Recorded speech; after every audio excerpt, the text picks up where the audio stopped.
It's amazing how tonight we've heard all about changing your perspective from the fishbowl to being a little shit and everything in between. But what if I were to tell you that for myself, I ended up in a hospital, I woke up, and I didn't recognize anybody. Physically, they were there, but mentally, I didn't know anybody. If I take you back to the story of my life, it would be at the age of 21. Now raise your hand if you've got a best friend. Got best friends? Man, we got friends. If you don't have a best friend, a friend? All right then. For me, my friend was Jay. Jay and I were inseparable. Best of friends. Jay was a lineman when we were in university, and I ran track and field. I was the rambunctious one. Jay was the quiet one. Jay was 230 pounds, 6'3". Solid. I like that. I don't have to worry about getting in trouble. Jay got my back. Well, the beauty of that was that a lot of times, Jay and I, though we were opposites, we attracted. And it was an amazing friendship that we had. And for many, many years, he had my back and I had his. It was graduation. Man, if you remember graduation, ladies and gentlemen, it's a time to celebrate, to exhale, to understand that you've put a lot of hard work in. And it's time to celebrate.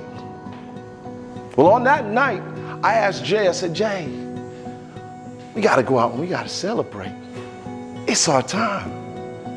Jay, being Jay, the quiet one, figured it's not the type of thing I want to do. I would just chill out and celebrate quietly. Not me. Not me. We wanted to go out. I wanted to go out. And I told Jay, let's go, man. Don't worry about it, man. I got you. I got you. Jay reluctantly agreed. We went out. And we had a great time. About 2 o'clock in the morning, while standing at the bar, last call. It's a little fight that broke out. Wasn't involving us. Not at all. But Jay, being the type of guy that he is, didn't like to see things like that happen. You would think his menacing size would have people think he would be the first in there. Well, more like the person who would deter from that and separate it was who he was. Jay walked in and moved over, told them to stop, relax. We're here having fun, enjoying ourselves. The guy pushed Jay off and thought that Jay was a part of the rival gang. It was 2 gangs that happened to meet in that club that night. Jay, being Jay, brushed it off, thought nothing of it. We already knew the bouncers in the club, so again, we were good. Told them to leave, got rid of all of the troubles for the rest of the night. Now, it's often said that at 3 o'clock in the morning, nothing good happens, right? Nothing good. I heard a lady in the back there, Well, that was right for that night. While leaving the club that night and having such a good time, a wonderful evening, as we opened the doors to the club, bullets rained down on us. Yeah, like hail and thunder.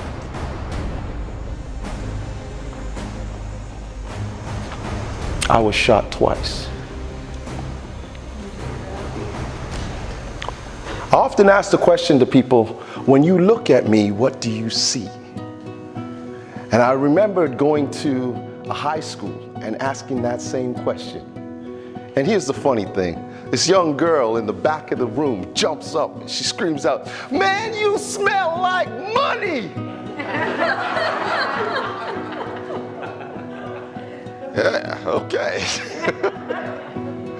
But why do I ask that? Because sometimes you don't know what a person has been through. You see the smile on my face, you see the clothes, you see the shoes. It's gotta be the shoes. But you don't know a person's story. So let me tell you what happened with that story. I have 2 bullets in me. I don't even realize it.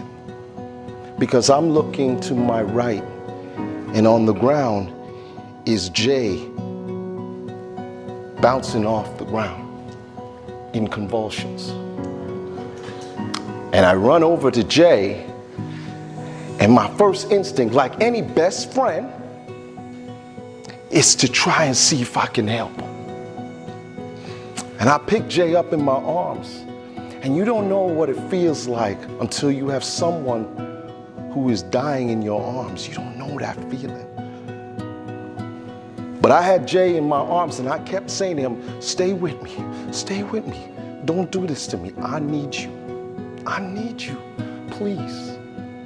And Jay's only words to me that night was, "I'm okay. I'm okay." Before I knew it, Jay gave his last breath in my arms.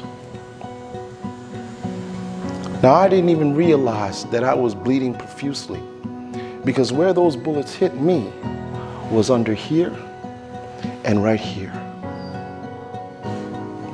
And you guys can see the scar after if you want. It's all good.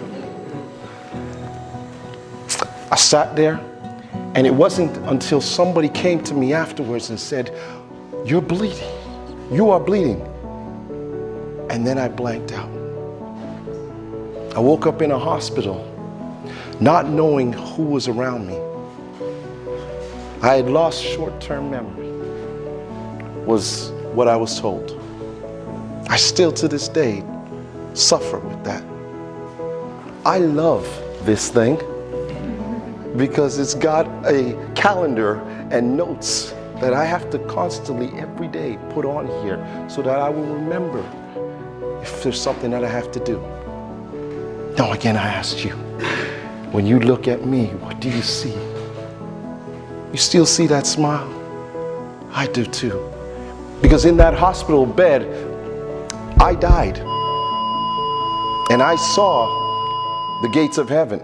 And this is no sermon, but I saw the gates of heaven, but they closed it on me and said, "You're not allowed to come in yet." And they brought me back. So each day, I celebrate being alive.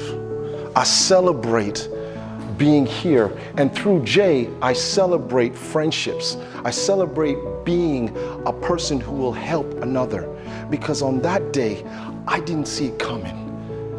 On that day, I wasn't able to bring my friend back. And on that day, I didn't have his back.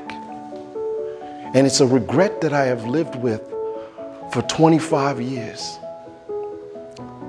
March 12th of this year, I celebrate, the anniversary of that day. It's not much of a celebration, but it's a memory. A reminder for me every time I take my shirt off that I'm still here.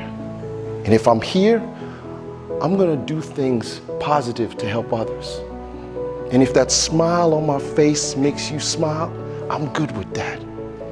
If my clothes make you want to go out and shop, I'm good with that. And if my shoes make you want to go and get some shoes, then I'm good with that. But whatever I need to do to make you smile and make you happy and make someone in this world better, I'm good with that. I never want to be the one that has to hold someone like that again. And I never want to be the one to say I didn't have your